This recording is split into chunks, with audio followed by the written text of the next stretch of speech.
As we close in on games in the Cactus and Grapefruit Leagues, Manny Machado is finally off the board, but Bryce Harper remains unsigned at this late hour. That means we've got a healthy supply of buzz even as we head toward March. To give you an idea of what's out there on Thursday, we're here to round up all the notable trade and free agency rumors. As always, our free agent tracker is a great way to catch up on what's already happened on that front. Now let's jump in. Padres still could grab Harper. View profile. The San Diego Padres aren't ruling out adding Bryce Harper despite reaching an agreement with Manny Machado, according to FanCred's Jon Heyman. Heyman reported that Padres ownership will meet tomorrow to see if they can make it 2-for-2 on this winter's megastars. The possibility of this offseason's two biggest free agents both heading to San Diego is unlikely, but not entirely out of the question. Hard as it is to believe, the Padres have not ruled out signing Bryce Harper, too. Ownership will meet tomorrow to see if they can make it 2-for-2 on this winter's megastars. Not seen as a likelihood, but apparently not out of the question either. Jon Heyman, at Jon Heyman, February 22, 2019. Harper and his agent, Scott Boras, were aiming for a deal which exceeds the 10-year, $300 million contract the Padres gave to Machado.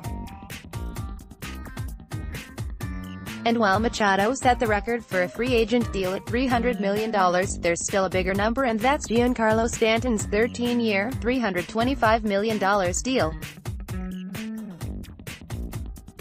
So the question is whether or not San Diego wants to commit to that large of a sum to two players for the next decade. The report could also be Boras utilizing a negotiation tactic.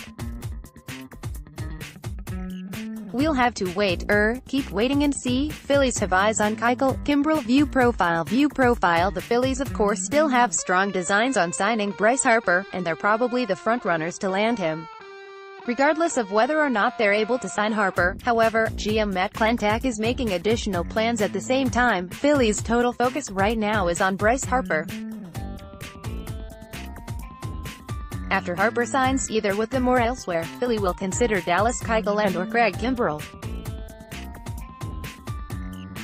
One person thought Keuchel's more likely since the pen is solid with Robertson as aboard, but it could be either guy. Jon Heyman, at Jon Heyman, February 21, 2019. Keuchel and Kimbrel are of course free agents still on the market.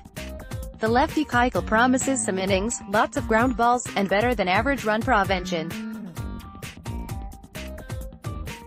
The Phillies could certainly use that behind Aaron Nola and Jake Arrieta in the rotation. As Heyman notes, they're probably less desperate for Kimbrel, but he'd certainly make a welcome addition to the Philly pen.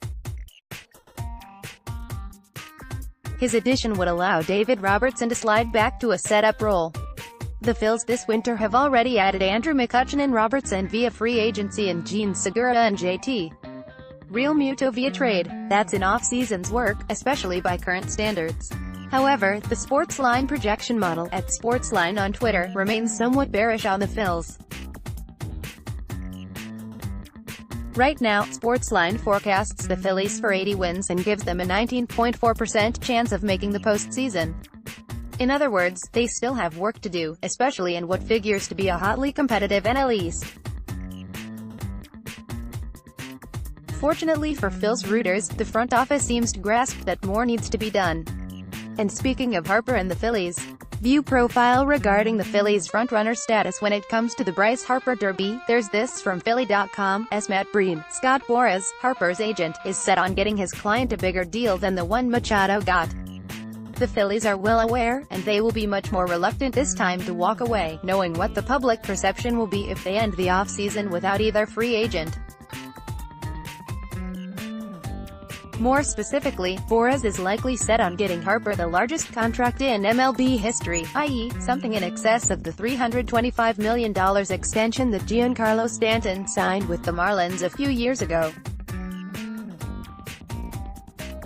As for the Phillies, Breen writes the team has ramped up its negotiations and adds that the growing sense is that the Giants, the Phillies' biggest competition at the moment, aren't willing to pay those rates. On that point, CBS Sports HQ analyst Jim Bowden says it appears the Padres, Nationals, and White Sox are out of the running, at least for now. Bowden goes on to say that Harper's agent, Scott Boras, isn't left with much leverage at this point. If that's the case, then perhaps Harper's price will fall. On the other hand, if Harper's price seems to fall, then Boras will no doubt attempt to re-engage his former suitors in an attempt to restart his market. As is the case with any major signing, it's a fluid situation until ink is on paper. Twins in talks with Gonzalez. View profile. The Twins have been reported to have interest in free agent utility man Marvin Gonzalez for some time, and now Dan Hayes of The Athletic reports that things may be getting more serious. Multiple baseball sources confirmed the Twins have discussed the parameters of a 3-year deal for Gonzalez, who played for the Houston Astros from 2012 to 18. But Twins also believe they have strong competition to sign Gonzalez, who Fangraphs valued at 1.6 wins above replacement last season. Gonzalez, who turns 30 in March, put up an OPS of 103 in 145 games last season. That solid bat in tandem with his ability to switch hit and man 7 different positions make Gonzalez a highly useful addition to any roster. It's not surprising the Twins would have interest, just as it's not surprising that the competition would be stiff. They're not thinking extension. View profile. Mets flamethrowing right-hander Noah Syndergaard isn't eligible until after the 2021 season, has managed only one qualifying season thanks to injuries, and is of course aware of what seems to be a down market for free agents. Given all that, you might think he's especially open to signing an extension with the Mets and getting that guaranteed payday. By the sounds of things, however, that's not the case. Here's the money quote via Tim Britton of The Athletic: "I trust my ability and the talent that I have. So I feel like I'm going to bet on myself in free agency and not do what they did," Syndergaard said Wednesday.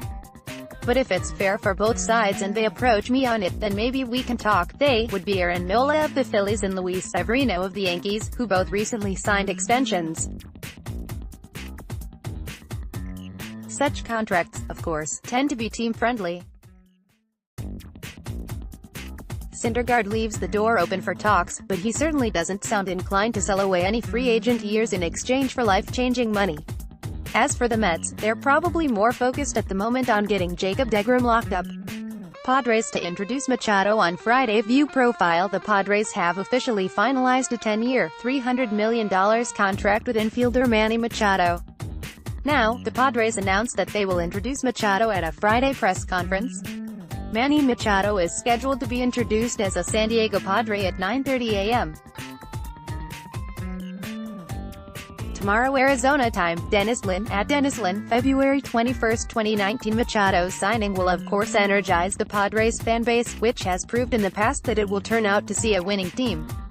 The winning may not come in 2019, but Machado in tandem with the best crop of prospects in the game today mean that the future is uncommonly bright for the Padres. Expect palpable enthusiasm on Friday.